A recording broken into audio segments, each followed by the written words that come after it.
Slow Drag with Remedy.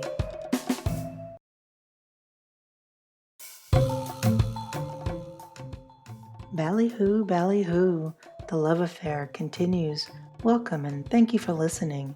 My name is Remedy Robinson. I'm an author and a linguist and an absolute language lover. And this is an appreciation. This is an exploration of linguistics, language, and gorgeous mental imagery as framed by the peerless poetry of the modern-day master, Elvis Costello. Today's slow drag is with Crimes of Paris from Blood and Chocolate, released in 1986. The songwriting is credited to Elvis Costello's birth name, drawing upon suspense, accusation, sex appeal, and wit. It's an escalating piece with a tremendous musical crescendo built into it. As for the title, I'd always assumed Crimes of Paris was a reference to actual events, much like how Let Him Dangle is based on the Derek Bentley case and shipbuilding the Falklands War. An internet scour, however, returns only links to this song itself and to a 2009 book of nearly the same name. So, if the term is entirely an Elvis Costello concoction, well, kudos, sir, kudos. Crimes of Paris is a piece that sweeps the listener up in its intrigue. The lines are sophisticated and coarse at the same time. I thought it was you with your optimist view of the clock, and how it's always just another day just after 12 o'clock struck. Said now I only want you so I don't have to promise. But tiny children in grown-up clothes whispered all the crimes of Paris. These near rhymes are absolutely exquisite. Clock, struck, close, optimists, promise, Paris, and of course the familiar rhyming words with themselves, this time clock with clock. This is the exposition. Each of these lines flow together nicely, yet can almost stand on their own as well. An optimist view of the clock seems like a wonderfully open to interpretation exercise. Is it someone young who doesn't fear getting old? Well, coupled with the additional information in the next line, it's as if there's someone just trying to make it through the day. We've barely begun this exploration, and already there's a hint of squandered youth and quiet desperation on view. Love and logic, one seems to always betray the other. The third line posits an excellent yet perilous quandary. Now I only want you, so I don't have to promise. The logic is, if we know something to be true, why do we have to take the additional step of forever promising, of continually confirming its very existence? The love of it, on the other hand, much like checking a bank balance, seems to only serve to help us confirm that something so easily taken away from us is indeed still there. Kurt Vonnegut Jr. was quoted as saying, quote, "If someone says, 'I love you' to me, I feel as though I had a pistol pointed at my head. What can anybody reply under such conditions but that which the pistol holder requires? I love you too." I've always admired this quote, but assumed incorrectly that it was attributed to Hunter S. Thompson. It's not unreasonable to think that the mad architect of the quote, "Sex without love is as hollow and ridiculous as love without sex," was responsible for such a love and logic connection. Probably one of my favorite quotes by Thompson is from Fear and Loathing in Las Vegas, quote, "No point in mentioning these bats, I thought. The poor bastard will see them soon enough," unquote. But I digress. The last line of this first verse, "But tiny children in grown-up clothes whispered all the crimes of Paris," is a beautiful, confounding anchor to this far-flung, flowing, and provocative mindscape. And that's just the first of 4 verses this piece ultimately unfurls. But before the next verse, The chorus, repeated 3 times throughout this piece, shades in the lines and shadows nicely. You're not the girl next door or a girl from France or the cigarette girl in the sizzle hot pants. All the words of love seem cruel and crass when you're tough and transparent as armored glass. You're an everywhere girl in an everyday mess. Who'll pay for the crimes of Paris?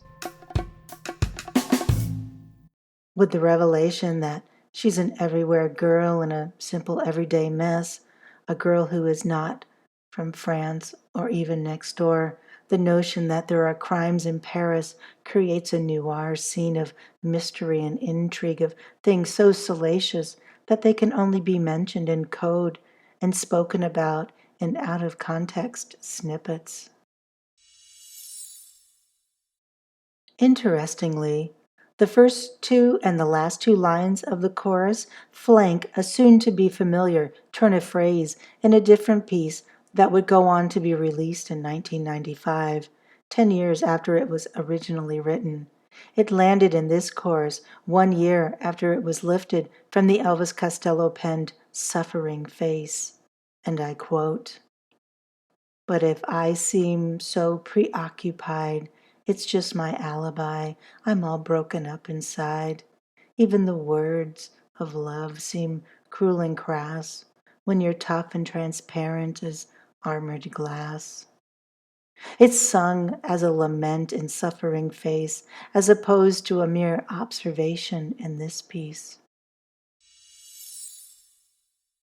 Of course, I have no way of knowing if I'm all broken up inside came from a deep personal place, but as we see, any sort of overt self-pity or introspection might have been circumnavigated by focusing the action outward on a peculiar girl whose face you just can't place, instead of on the narrator of the previous piece where these two repurposed lines came from. I heard that you fell for the hell or to Hammersmith Blues. In the tiny torn up pieces of his mind, he's irresistible too. It's hard to say now if he's only stupid or is smart, as he crawled through the door and poured out more of his weeping Jesus heart. It's such a crushing yet familiar rebuke, isn't it?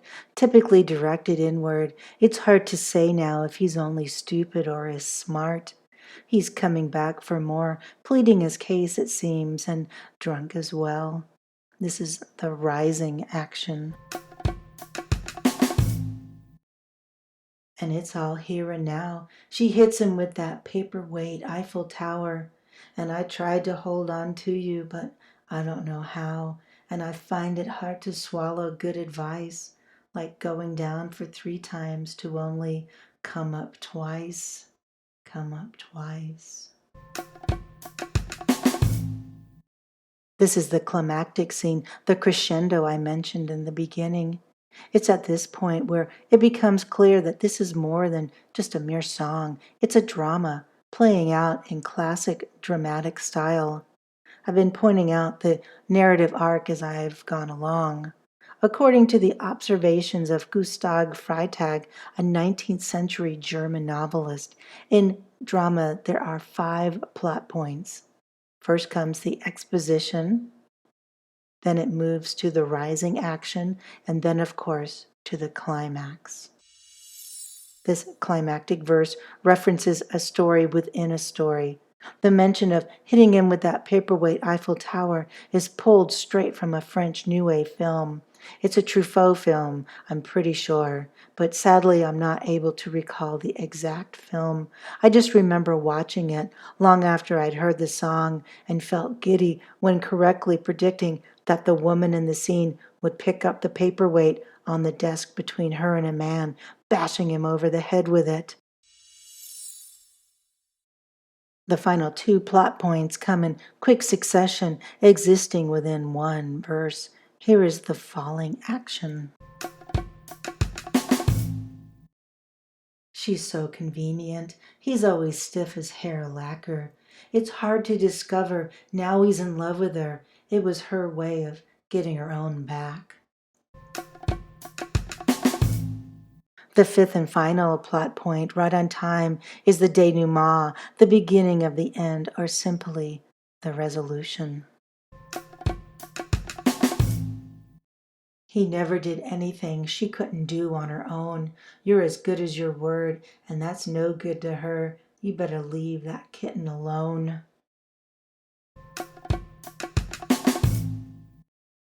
Here we recognize the familiar through line found in so much of Mr. Costello's writing. The objectification of women is a fleeting and futile endeavor. In the end, she'll emerge victorious, or if not victorious, at least in a better position than anyone else in the piece wanted her to be in. Crimes of Paris is a 4-minute and 18-second dramatic piece that hits all 5 points of the narrative arc cleanly and sharply. And if that weren't enough, at the very end, it makes a deft reference to the song Leave My Kitten Alone, a song that Elvis Costello would go on to cover on his 1995 album, Kojak Variety. Quote, "You better leave my kitten all alone. I love my little kitten, well, like you hound dogs love your bone." And while this last reference isn't strictly germane to the topic of Crimes of Paris, what it does do is it reminds us how deep and diverse Mr. Costello's musical knowledge is, and how, through him, hidden passageways slide open to reveal worlds within worlds. Even without knowing the Eiffel Tower paperweight reference, or knowing that the last line corresponds with a favorite song title of his, or even that this whole piece follows a crisp 5-point dramatic arc, Crimes of Paris stands alone as an infectious, sexy ditty that is a joy to find stuck in your head. You're not the girl next door or a girl from France or the cigarette girl in the sizzle hot pants. All the words of love seem cruel and crass when you're tough and transparent as armored glass. You're an everywhere girl in an everyday mess. Who'll pay for the crimes of Paris? Dig it! Again, this has been a slow drag with Crimes of Paris from 1986's Blood and Chocolate. It's a whip-smart piece, so elegant yet so brutal, laid out in a classic narrative arc of drama with embedded references to other works of art.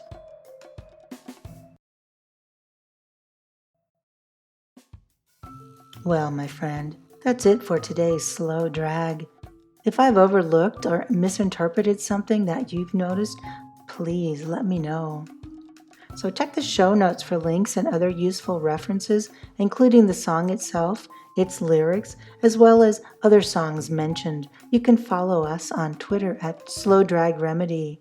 And if you're feeling good and enjoy these slow drags, which I hope you do, please share with other writers, poets, and language lovers. Thank you for joining me. It means the world. So, until next time, adieu, my little ballyhoo. Slow drag with